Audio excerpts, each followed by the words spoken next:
Assalamualaikum warahmatullahi wabarakatuh. Saya Ani Warningsih SPD, calon guru penggerak angkatan ke-7 dari SDN Kolpajung 2, Pamekasan, Jawa Timur.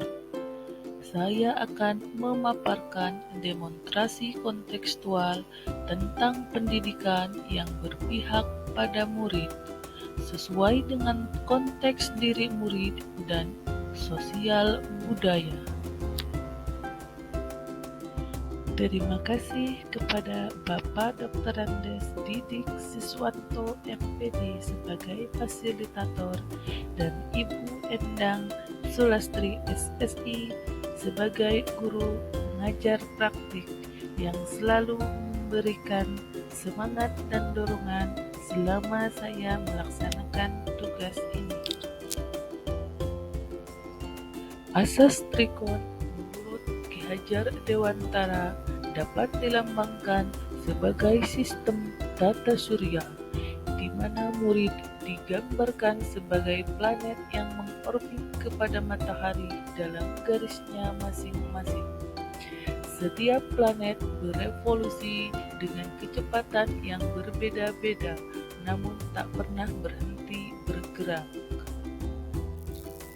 Matahari adalah analogi dari nilai kemanusiaan, maka pendidikan diterima murid harusnya memanusiakan manusia dalam memperkuat nilai kemanusiaan. Pendidikan juga harus menghargai perbedaan dan memerdekakan murid, karena setiap murid berotasi dan berevolusi sesuai orbitnya. Tugas guru adalah bisa menghargai rotasi dan evolusi setiap muridnya dalam pembelajaran.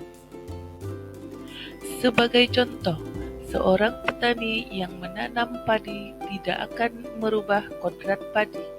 Padi tetaplah padi, tapi yang bisa dilakukan petani adalah mengoptimalkan lingkungan, pemupukan dan perawatan kepada padi tersebut supaya menghasilkan panen yang berlimpah.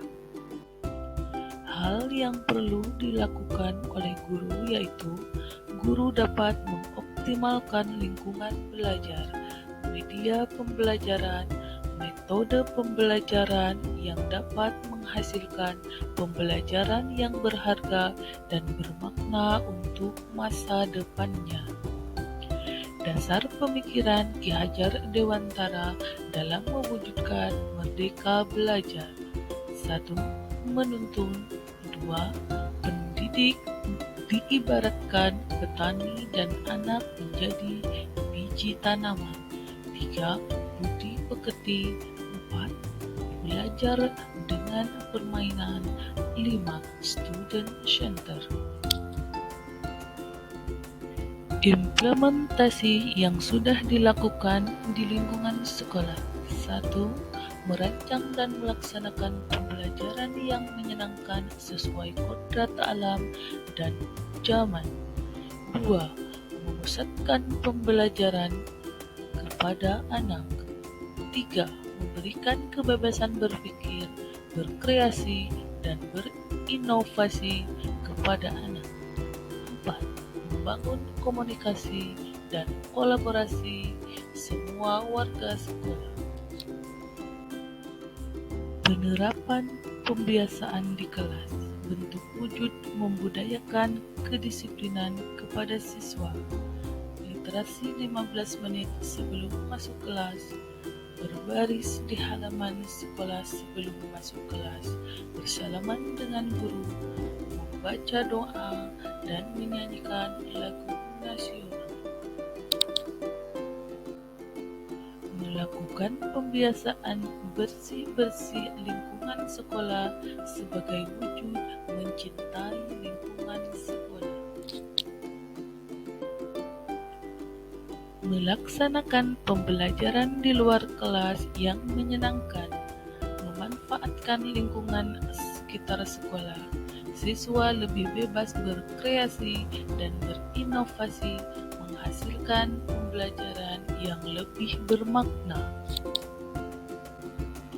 Memfasilitasi siswa dalam kegiatan ekstrakurikuler supaya anak dapat mengembangkan minat dan bakatnya dengan maksimal. Adapun tantangan yang dihadapi: 1. Kurangnya pemahaman nilai-nilai budi pekerti bukan hanya didapatkan di sekolah saja, melainkan dasar tuntunan berada pada keluarga. 2. Tuntutan orang tua dalam orientasi pendidikan di sekolah ditekankan pada aspek kecerdasan kognitif saja, tanpa melihat bahwa anak memiliki bakat, minat, dan potensi yang berbeda-beda. 3. Pendidik harus lebih terbuka terhadap perkembangan zaman dan teknologi, sehingga mampu menuntun anak ke arah yang lebih baik. Solusi yang dapat diterapkan: 1.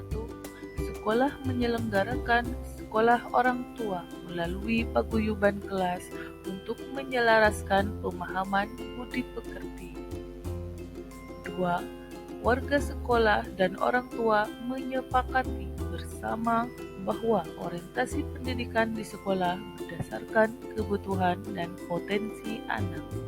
Ketiga, pendidik harus senantiasa melek teknologi, terus mengembangkan diri melalui pengembangan diri seperti diklat, seminar, atau workshop.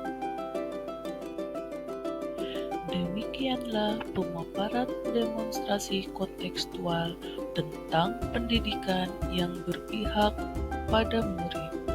Jadilah pemimpin pembelajaran untuk kemajuan pendidikan Indonesia. Terima kasih. Wassalamualaikum warahmatullahi wabarakatuh.